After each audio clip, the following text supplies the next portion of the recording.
জি। বিসমিল্লাহির রহমানির রহিম। প্রিয় বাংলাদেশ, আমার সামনে উপস্থিত ভবিষ্যৎ বাংলাদেশ, বাংলাদেশের ভবিষ্যৎ প্রিয় তরুণ প্রজন্ম,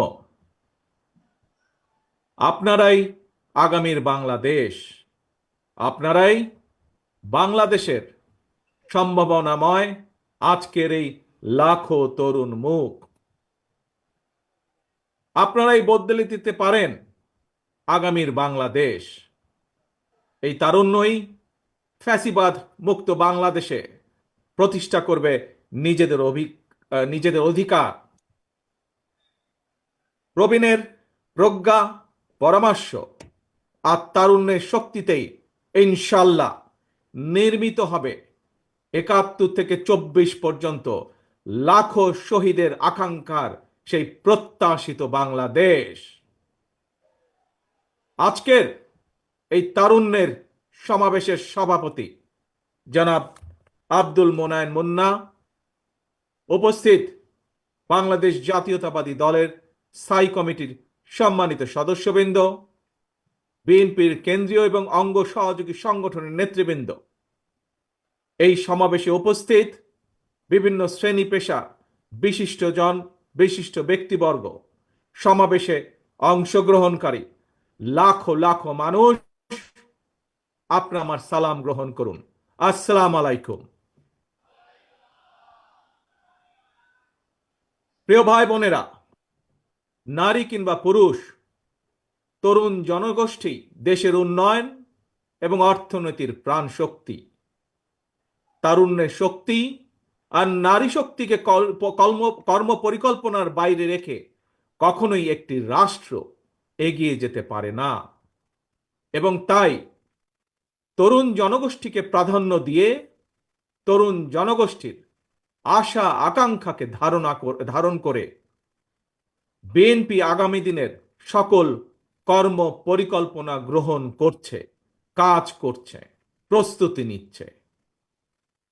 দেশের তরুণ জনগোষ্ঠীর কাছে বিএনপির কর্ম পরিকল্পনা তুলে ধরার লক্ষ্যে আপনারা দেখেছেন গত ১ মাসে সারা দেশের বিভাগীয় শহরগুলোতে তারুণ্যের সমাবেশ অনুষ্ঠিত হয়েছে। একই সাথে যেদিন সমাবেশ অনুষ্ঠিত হয়েছে তার আগের দিন ভিন্ন মত এবং ভিন্ন শ্রেণী পেশার তারুণ্যের প্রতিনিধিদের নিয়ে অনুষ্ঠিত হয়েছে সেমিনার। তারা তাদের মতামত তুলে ধরেছেন কিভাবে এই দেশকে আমরা সামনে এগিয়ে নিয়ে যেতে পারি। আজ তারই অংশ হিসাবে ঢাকা বিভাগের তারুণ্যের সমাবেশ অনুষ্ঠিত হচ্ছে। উপস্থিত সমাবেশ গ্লোবালাইজেশনের এই সময় মানুষের আকাঙ্ক্ষা এখন আর স্বপ্ন দেখার মধ্যে সীমাবদ্ধ নয়। এখন সকলের সামনে সম্ভাবনার সকল দ্বার উন্মুক্ত। এই সম্ভাবনার বাস্তবায়ন ঘটিয়ে বাংলাদেশকে সমৃদ্ধি এবং সাফল্যের দিকে এগিয়ে নিয়ে যেতেই হবে আমাদেরকে। আর কথামালার রাজনীতি নয়, বিএনপির আগামী দিনের রাজনীতি নিরাপদ কর্ম পরিবেশ এবং নতুন কর্মসংস্থান সৃষ্টির রাজনীতি। আর কথামালার রাজনীতি নয়, এখন বাস্তবায়ন আর দৃষ্টান্ত স্থাপনের রাজনীতি। তরুণ প্রজন্মের প্রিয় ভাই বোনেরা, সুজলা সুফলা আমাদের এই প্রিয় মাতৃভূমি বাংলাদেশ অত্যন্ত জনবহুল। তবে আমরা যদি ডেমোগ্রাফিক ডিভিডেন্ড বিবেচনায় নেই, তাহলে আমরা দেখতে পাবো দেশের এই বহুল জনসংখ্যাকে যদি জনসম্পদে রূপান্তর করতে পারি, তাহলে এই জনসংখ্যাই হতে পারে দেশের উন্নয়নের সবচেয়ে বড় নিয়ামক। এবং তাই দেশের কর্মক্ষম জনসংখ্যাকে জনসম্পদে রূপান্তর করতে আমরা অগ্রাধিকার নির্ধারণ করেছি কয়েকটি। জনগণের জীবন মানের উন্নয়ন, নারী পুরুষ সবার জন্য নৈতিক মূল্যবোধ কর্মসূচি, কর্মমুখী শিক্ষা ব্যবস্থা, গ্রামীণ উন্নয়নে তথ্য প্রযুক্তির সর্বোচ্চ ব্যবহার, ক্ষুদ্র ও কুটির শিল্পের বিকাশ, দক্ষতা বাড়াতে ব্যাপক প্রশিক্ষণ কর্মসূচি চালু, কর্মসংস্থানের সুযোগ সৃষ্টি এবং জনশক্তি রফতানি, এমন কয়েকটি বিষয় অগ্রাধিকার তালিকায় রেখেই একটি জ্ঞান ভিত্তিক উন্নত এবং নিরাপদ মানবিক বাংলাদেশ গঠনের লক্ষ্যে বিএনপি স্বল্প এবং দীর্ঘ মেয়াদী পরিকল্পনা নিয়েছে, যার উপরে আমরা কাজ করছি। প্রিয় ভাই বোনেরা, বাংলাদেশে প্রায় 4 কোটির মতন পরিবার রয়েছে। এই পরিবারগুলোর মধ্য থেকে প্রথম পর্যায়ে কম বেশি 50 লক্ষ গ্রামীণ দরিদ্র পরিবারের জন্য আমরা ফ্যামিলি কার্ড চালুর পরিকল্পনা করছি। মা কিংবা স্ত্রী অর্থাৎ পরিবারের নারী প্রধানের নামে ফ্যামিলি কার্ডটিকে ইস্যু করা হবে। প্রান্তিক এই পরিবারগুলোকে প্রতি মাসে রাষ্ট্রীয়ভাবে আর্থিক কিংবা প্রয়োজনীয় খাদ্য সহায়তা প্রদানের আওতায় আনা হবে। আমরা আশা করি সময়ের সাথে এর মাধ্যমে পরিবার এবং সমাজে একদিকে নারীর অর্থনৈতিক ক্ষমতায়ন ঘটবে, অপরদিকে পরিবারগুলোর সামনে ধীরে ধীরে স্বাবলম্বী হয়ে ওঠার সুযোগ তৈরি হবে। প্রিয় ভাই বোনেরা, কৃষকদের জন্য ফার্মার্স কার্ড চালু করার আমাদের অন্যতম প্রধান অগ্রাধিকার। একটি নীতিমালার আওতায় কৃষকদের নামে ইস্যু করতে হবে ফার্মার্স কার্ড। এই ফার্মার্স কার্ডে জমির পরিমাণ, দাগ নম্বর সহ প্রয়োজনীয় সব তথ্য থাকবে। কৃষক এবং কৃষি নির্ভর বাংলাদেশে কৃষি খাতে বর্তমানে শ্রমশক্তির পরিমাণ কম বেশি প্রায় 3.5 কোটির মতন। এদের মধ্যে যেমন বর্গাদার চাষি কিংবা ভূমিহীন কৃষক রয়েছেন, তেমনি অনেক কৃষকের নামে নির্দিষ্ট পরিমাণ কিছু জমিও রয়েছে। যেসব বর্গা চাষি কিংবা কৃষক তাদের নামে থাকা জমিতে বছরে একাধিক ফসল ফলাতে গিয়ে আর্থিক সংকটে পড়েন, এমন কৃষকদেরকে কমপক্ষে একটি ফলনের সম্পূর্ণ খরচ রাষ্ট্রীয়ভাবে দেওয়ার পরিকল্পনা আমরা করছি। উৎপাদনের জন্য ফার্মার্স কার্ডের মাধ্যমে এভাবেই সরকারি সহায়তা পেলে উৎপাদন যেমন একদিকে বাড়বে, তেমনি কোনো কৃষি জমি অনাবাদি থাকবে না এবং একই সাথে ভূমিহীন কৃষকদের জন্য কর্মসংস্থান সৃষ্টি হবে। প্রিয় সমাবেশ, ব্যক্তি, পরিবার এবং দেশের উন্নয়নের জন্য অবশ্যই বেকারত্ব একটি বড় সমস্যা। জনগণের রায় বিএনপি রাষ্ট্র পরিচালনার দায়িত্ব পেলে সরকার গঠন করার প্রথম দিন থেকেই বিভিন্ন সেক্টর ভিত্তিক কর্মসংস্থান সৃষ্টির পরিকল্পনা বাস্তবায়ন হবে। বিএনপির প্রথম এবং প্রধান অগ্রাধিকার হবে এটি। এই জন্য দেশে বিদেশে কর্মসংস্থান সৃষ্টির খাতগুলোকে চিহ্নিত করার কাজ এরই ভেতরে আমরা হাতে নিয়েছি। প্রিয় ভাই বোনেরা, বর্তমান বিশ্ব তথ্য প্রযুক্তির বিশ্ব।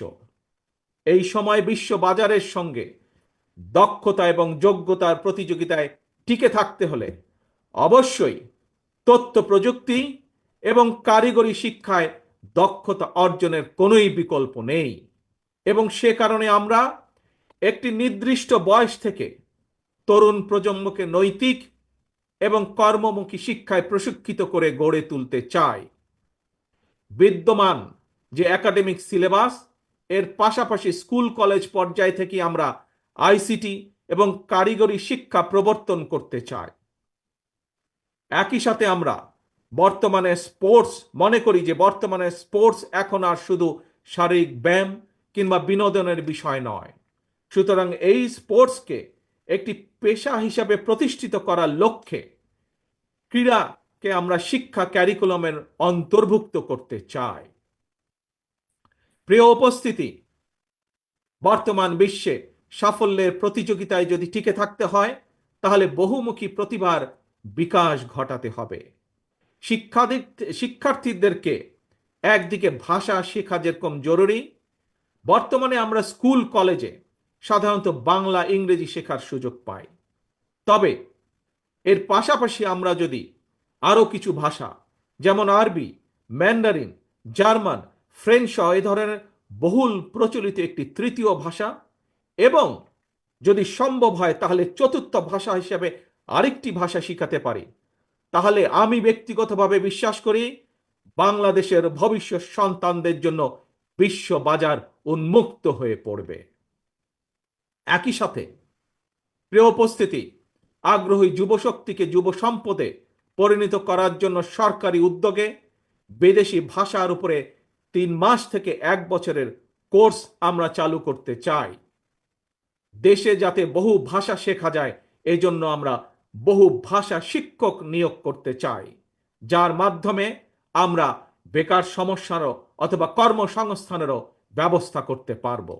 এর বাইরে সরকারি ব্যবস্থাপনায় আমরা plumbing, electrician, mechanics, dental hygienist কিংবা মেডিকেল টেকনিশিয়ানের মতন স্বল্পমেয়াদী ট্রেনিং কোর্সও করেও দক্ষ জনশক্তি গড়ে তোলার পরিকল্পনাগুলো হাতে নিয়েছি, যা এরই মধ্যে আমরা কাজগুলোকে এগিয়ে নিয়ে যাচ্ছি ধীরে ধীরে।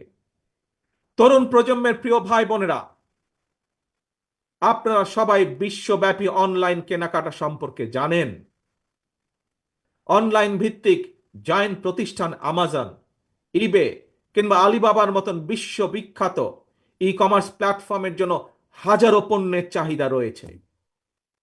এইসব প্ল্যাটফর্মের সঙ্গে সংশ্লিষ্ট অনেকের সঙ্গে আমি ব্যক্তিগতভাবে কথা বলেছি। বিশ্ববিখ্যাত এই সকল ই কমার্স প্ল্যাটফর্মের চাহিদা অনুযায়ী আমাদের বাংলাদেশে অনেক পণ্য তৈরির সুযোগ রয়েছে। আমাজনের মতন বৈশ্বিক অনলাইন প্ল্যাটফর্মকে সামনে রেখে আমরা আমাদের দেশে ক্ষুদ্র এবং মাঝারি শিল্পের উৎপাদন বাড়ানোর সুযোগ গ্রহণ করতে পারি, সুযোগ আমরা তৈরি করতে পারি, সুযোগ আমরা নিতে পারি। বিশ্ববিখ্যাত ই কমার্স প্রতিষ্ঠানের চাহিদা মিটিয়ে কিভাবে বিশ্ববাজারে প্রবেশ করা যায়, এর জন্য এরই মধ্যে যারা এক্সপার্ট আছেন তাদের সাথে আমরা আমাদের টিম নিয়ে কাজ শুরু করেছি এরই ভিতরে। প্রিয় ভাই বোনেরা, বাংলাদেশের বহু তরুণ প্রজন্মের সদস্য অনলাইনে কাজ করেন কিংবা করছেন কিংবা করার ইচ্ছে রয়েছে। আপনাদের জন্য কর্মসংস্থান এবং নিরাপদ কর্ম পরিবেশ নিশ্চিত করতেও আমাদের উদ্যোগ রয়েছে। আমি জানি শিক্ষিত তরুণ প্রজন্মের সামনে বর্তমানে ফ্রিল্যান্সিং একটি অত্যন্ত আকর্ষণীয় সেক্টর। দেশে এই মুহূর্তে প্রায় 10 লক্ষের মতন ফ্রিল্যান্সার আউটসোর্সিং এর মাধ্যমে $100 কোটি বেশি আয় করতে সক্ষম হচ্ছেন। আউটসোর্সিং এর সঙ্গে যুক্ত বেশ কিছু মানুষের সঙ্গে আমি কথা বলেছি। তারা জানিয়েছেন লেনদেনের জন্য বাংলাদেশে পেপাল, ওয়াইজ বা স্ট্রাইপের মতন আন্তর্জাতিক গেটওয়ে প্রতিষ্ঠান ব্যবহারের সুযোগ না থাকায় তাদের অর্জিত যে অর্থ সেটি দেশে আনা কষ্টকর হয়ে পড়ে। আমি মনে করি সবার আগে এই ধরনের যে সমস্যা সেই সমস্যার সমাধান করা উচিত। প্রিয় উপস্থিতি, এই বিষয়টি নিয়ে আমি গত 1 দশক ধরে বেশ অনেকবার কথা বলে এসেছি। বিএনপি মনে করে প্রায়োরিটি বেসিসে দেশের IT entrepreneur, e commerce sector এবং ফ্রিল্যান্সারদের সুবিধায় পেপালের মতন আন্তর্জাতিক গেটওয়ে প্রতিষ্ঠান সুবিধা বাস্তবায়ন করা উচিত।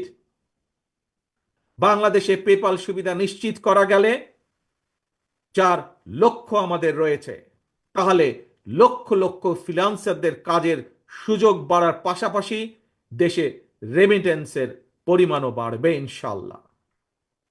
প্রিয় তরুণ প্রজন্মের ভাই ও বোনেরা, প্রতিকারের চেয়ে প্রতিরোধী উত্তম। এই নীতির আলোকে দেশের জনগণের স্বাস্থ্যসেবা নিশ্চিত করা বিএনপির পরিকল্পনার আরেকটি গুরুত্বপূর্ণ অগ্রাধিকার। জনসচেতনার মাধ্যমে অনেক ধরনের রোগ থেকে নিজেদেরকে মুক্ত রাখা যায়। নাগরিকদের স্বাস্থ্যসেবা নিশ্চিত করতে বিএনপি 1 থেকে 3 বছরের স্বল্প মেয়াদী এবং দীর্ঘমেয়াদী পরিকল্পনা হাতে নিয়েছে। এর একটি অংশ হিসাবে প্রতিটি গ্রামে আমরা হেলথ কেয়ার ওয়ার্কার নিয়োগ দেওয়ার পরিকল্পনা নিয়েছি। এই হেলথ কেয়ার ওয়ার্কারদের 80% হবেন নারী। অর্থাৎ সারা বাংলাদেশে যদি আমরা 1 লক্ষ হেলথ কেয়ার নিয়োগ করি, তাহলে তার মধ্যে 80 থেকে 85 হাজার নিয়োগ পাবেন এদেশের নারীরা, যার মাধ্যমে আমরা একটি বিশাল অংশের কর্মসংস্থানের ব্যবস্থা করতে পারব। শুধু তাই নয়, এর পাশাপাশি জনগণের দোরগোড়ায় যাতে স্বাস্থ্যসেবা পৌঁছে দেওয়া যায়, জনগণকে যাতে দ্রুত স্বাস্থ্যসেবা দেওয়া যায়, সেই জন্য সরকারি এবং প্রাইভেট যেই সেক্টর আছে, কিভাবে দুটিকে একত্রিত করে আমরা স্বাস্থ্যসেবা গড়ে তুলতে পারি, সেটির বিষয়ে আমরা বিশেষজ্ঞদের সাথে পরামর্শ করছি, আমরা সেটির বিষয়ে কাজ করছি। প্রিয় ভাই বোনেরা, স্বাস্থ্য, পরিবেশ এবং জলবায়ুর পরিবর্তন, এই তিনটির একটি অপরটির উপর প্রভাব রয়েছে। সুতরাং খাল খনন এবং বৃক্ষরোপণের বিষয়টিও বিএনপির অগ্রাধিকার তালিকায় রয়েছে। সারা দেশে পরিকল্পিত উপায়ে বৃক্ষরোপণ করা গেলে জলবায়ুর নেতিবাচক প্রভাব থেকে মোকাবেলা করা সহজ হবে। প্রায় আমরা পত্রিকার পাতায় দেখি যে বাংলাদেশের, বিশেষ করে ঢাকা শহরের যে বাতাস, সেটি বিশ্বের মধ্যে সবচাইতে যে খারাপ শহরগুলো তার একটি দুটির মধ্যেই উঠানামা করছে। এবং শুধু তাই নয়, বৃক্ষরোপণ সহ আরো কিছু ক্লাইমেট পলিসি নির্ধারণের জন্য আমরা এরই ভিতরে কাজ শুরু করেছি বিশেষজ্ঞদেরকে সাথে নিয়ে। আমাদের লক্ষ্য থাকবে একটি নির্বাচিত সরকারের মেয়াদ যখন 5 বছর, 5 বছরের পরে 5 বছরের ভেতরে 25 থেকে প্রায় 30 কোটি বৃক্ষ রোপণ করা, এবং একই সাথে লক্ষ্য থাকবে সামগ্রিকভাবে দেশের যে তাপমাত্রা সেটি 2 থেকে চেষ্টা করা 3 ডিগ্রি পর্যন্ত কমিয়ে নিয়ে আসা। প্রিয় ভাই বোনেরা, গণতন্ত্র পুনঃপ্রবর্তন করে স্বাধীনতার ঘোষক রাষ্ট্রপতি জিয়াউর রহমান এই দেশে উন্নয়ন উৎপাদনের রাজনীতি চালু করেছিলেন। Mother of democracy Begum Khaleda Zia দেশে নারী শিক্ষার প্রসার ঘটিয়েছিলেন। দেশ এবং জনগণের উন্নয়নে বিশেষ করে তরুণ জনগোষ্ঠীকে প্রাধান্য দিয়ে সেজন্য বিএনপিও আগামী দিনের পরিকল্পনা গ্রহণ করছে। তরুণ প্রজন্মের প্রিয় ভাই বোনেরা, জনগণই বিএনপির সকল রাজনৈতিক ক্ষমতার উৎস। তাই আমরা সরকারে না থাকলেও একটি দায়িত্বশীল গণতান্ত্রিক রাজনৈতিক দল হিসাবে তরুণ প্রজন্মের সামনে দেশ এবং জনগণের উন্নয়নে বিএনপির নেওয়া যে বিস্তারিত কর্ম পরিকল্পনা, তার কয়েকটি অগ্রাধিকার কর্মসূচি আজ সংক্ষেপে আপনাদের সামনে আমি তুলে ধরলাম। প্রিয় ভাই বোনেরা, আগামী জাতীয় নির্বাচনে বিএনপি ইনশাল্লাহ জনগণের রায় রাষ্ট্র পরিচালনার সুযোগ পেলে দেশ এবং জনগণের উন্নয়নে পর্যায়ক্রমিকভাবে দলের গৃহীত পরিকল্পনাগুলো বাস্তবায়ন করবে ইনশাল্লাহ। তবে যে কোনো দলের তাদের কর্মসূচি বাস্তবায়ন করতে হলে দরকার একটি জবাবদিহিমূলক সরকার, দরকার একটি নির্বাচিত সরকার। তবে আগামী জাতীয় নির্বাচন অনুষ্ঠান নিয়ে মনে হয় এরই ভিতরে টালবাহানা শুরু হয়েছে বা চলছে। কথিত অল্প সংস্কার আর বেশি সংস্কারের অভিনব শর্তের আবর্তে ঘুরপাক খাচ্ছে আগামী জাতীয় নির্বাচনের ভবিষ্যৎ। এরই ভিতরে জনগণ বিশ্বাস করতে শুরু করেছে সংস্কার নিয়ে সময়ক্ষেপণের আড়ালে অন্তর্বর্তীকালীন সরকারের ভেতরে এবং বাইরে কারো কারো মনে হয় কিছু ভিন্ন উদ্দেশ্য রয়েছে। প্রিয় সমাবেশ, পলাতক স্বৈরাচারের সময় আমরা দেখেছি তারা কিভাবে আদালতকে অবজ্ঞা করেছে, আদালতের রায়কে অবজ্ঞা করেছে। অত্যন্ত দুঃখের সাথে বলতে হয়, পলাতক স্বৈরাচারের পরে যেই সরকারের কাছে দেশের মানুষ আশা করেছিল যে আইনের প্রতি সম্মান থাকবে, আমরা দেখেছি আদালতের রায়ের প্রতি সম্মান না দেখিয়ে যারা ইশরাক হোসেনকে ঢাকা দক্ষিণের মেয়রের দায়িত্ব গ্রহণে বাধা সৃষ্টি করেছে, সেই স্বৈরাচারের সেই একই যে ঘটনা সেটির পুনরাবৃত্তি আমরা দেখতে পাচ্ছি। প্রিয় সমাবেশ, আপনাদের কাছে আমার আজকে জিজ্ঞাসা, যারা আইনের প্রতি শ্রদ্ধা দেখায় না, যারা আদালতের নির্দেশকে অবজ্ঞা করে, তাদের কাছ থেকে আমরা কতটুকু সংস্কার আশা করতে পারি। প্রিয় সমাবেশ, আমি প্রায় একটি কথা বলি, পুঁথিগত সংস্কারের চেয়ে ব্যক্তি মানসিকতার সংস্কার অনেক বেশি জরুরি। নর্থ কোরিয়ার সংবিধানে লেখা রয়েছে Democratic People's Republic of North Korea. সুতরাং কি লেখা আছে তার চেয়েও বেশি যেটি জরুরি তা হলো মেনে চলা।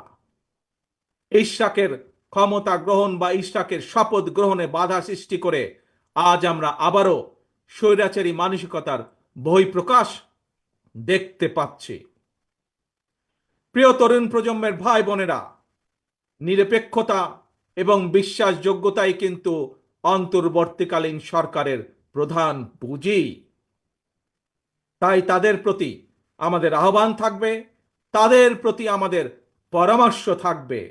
জনগণের বিশ্বাস, ভালোবাসা নষ্ট হয় অন্তর্বর্তীকালীন সরকারের এমন কোনো পদক্ষেপ নেওয়া ঠিক হবে না।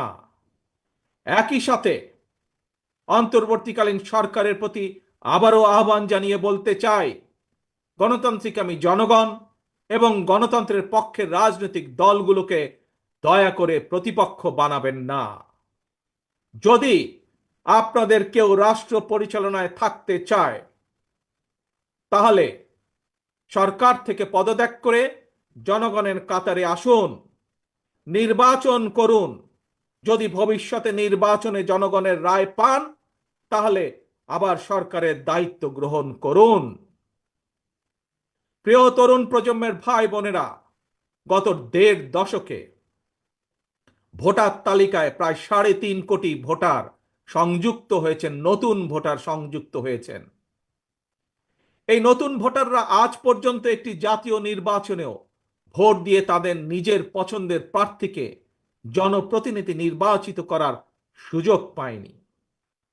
পতিত পরাজিত পলাতক স্বৈরাচারের কাছে মানুষের অধিকার প্রতিষ্ঠা কিংবা নির্বাচন কোনো গুরুত্বপূর্ণ কিছু ছিল না। সুতরাং সংস্কার ইস্যুর পাশাপাশি জাতীয় নির্বাচন অনুষ্ঠানের জন্য অন্তর্বর্তীকালীন সরকারের দৃশ্যমান প্রস্তুতি নেওয়া উচিত বলে আমরা বিশ্বাস করি বা আমরা মনে করি। প্রিয় সমাবেশ, অতীতে বিভিন্ন সময় এই বাংলাদেশে তত্ত্বাবধায়ক সরকার নিরপেক্ষ নির্বাচন অনুষ্ঠিত করেছে এবং প্রত্যেকটি ক্ষেত্রে আমরা দেখেছি তত্ত্বাবধায়ক সরকার ৩ মাসের মধ্যেই সফলভাবে জাতীয় নির্বাচন অনুষ্ঠান সম্পন্ন করেছে। সুতরাং অতীতে এই বাংলাদেশে রেকর্ড রয়েছে ৩ মাসের মধ্যে জাতীয় নির্বাচন অনুষ্ঠিত করা সম্ভব। কিন্তু আজ আমরা দেখছি ১০ মাস পার হয়ে গেল অন্তর্বর্তীকালীন সরকার নির্বাচনের দিনক্ষণ ঘোষণা করছে না। আমরা ফ্যাসিবাদ মুক্ত বাংলাদেশে জনগণের সরাসরি ভোটে জনগণের কাছে জবাবদিহিমূলক, জনগণের কাছে দায়বদ্ধ একটি সরকার দ্রুত দেখতে চায়। অন্তর্বর্তীকালীন সরকারের প্রতি আহ্বান, আগামী ডিসেম্বরের মধ্যেই জাতীয় নির্বাচন অনুষ্ঠিত হতে হবে। আবারও আমরা বলতে চাই, আগামী ডিসেম্বরের মধ্যেও জাতীয় নির্বাচন অনুষ্ঠিত হবে। নতুন প্রজন্মের প্রিয় ভাই বোনেরা, আজকের এই সমাবেশ, প্রিয় দেশবাসী, আগামী ডিসেম্বরের মধ্যে আপনারা জাতীয় নির্বাচন অনুষ্ঠান যাতে অনুষ্ঠিত হয় তার প্রস্তুতি নিতে শুরু করুন। কারা রাষ্ট্র পরিচালনা করবে, কারা আপনাদের প্রতিনিধি হবে, জাতীয় নির্বাচনে আপনারা ভোট দিয়ে আপনাদের সেই প্রতিনিধিকে আপনারা নির্বাচিত করবেন। প্রিয় সমাবেশ, শহীদ রাষ্ট্রপতি জিয়ার সৈনিক দেশনেত্রী বেগম খালেদা জিয়ার কর্মীদের প্রতি আহ্বান জানিয়ে বলতে চাই, আপনারা জনগণের কাছে যান, তাদের প্রত্যাশা জানার চেষ্টা করুন, তাদের প্রত্যাশা বোঝার চেষ্টা করুন, জনগণের মন জয় করুন। কারণ জনগণই বিএনপির সকল রাজনৈতিক ক্ষমতার উৎস। প্রিয় দেশবাসী, প্রিয় সমাবেশ, প্রিয় ভাই বোনেরা, এবার আমি আপনাদের সামনে একটি ছোট্ট স্লোগান তুলে ধরতে চাই। মন দিয়ে দয়া করে সবাই শুনবেন। প্রথমে আমি স্লোগানটি বলবো, মন দিয়ে শুনবেন। তারপরে দ্বিতীয়বার আবারও আমি বলবো, তখন দয়া করে সকলে আমার সামনে স্লোগানটি আপনারা একই সাথে বলবেন। দিল্লি নয়, পিন্ডি নয়, নয় অন্য কোন দেশ, সবার আগে বাংলাদেশ। প্রিয় সমাবেশ বলুন, প্রিয় দেশবাসী বলুন, দিল্লি নয়, পিন্ডি নয়, নয় অন্য কোন দেশ, সবার আগে বাংলাদেশ। আল্লাহ হাফেজ। বাংলাদেশ জিন্দাবাদ। বাংলাদেশ জাতীয়তাবাদী দল জিন্দাবাদ।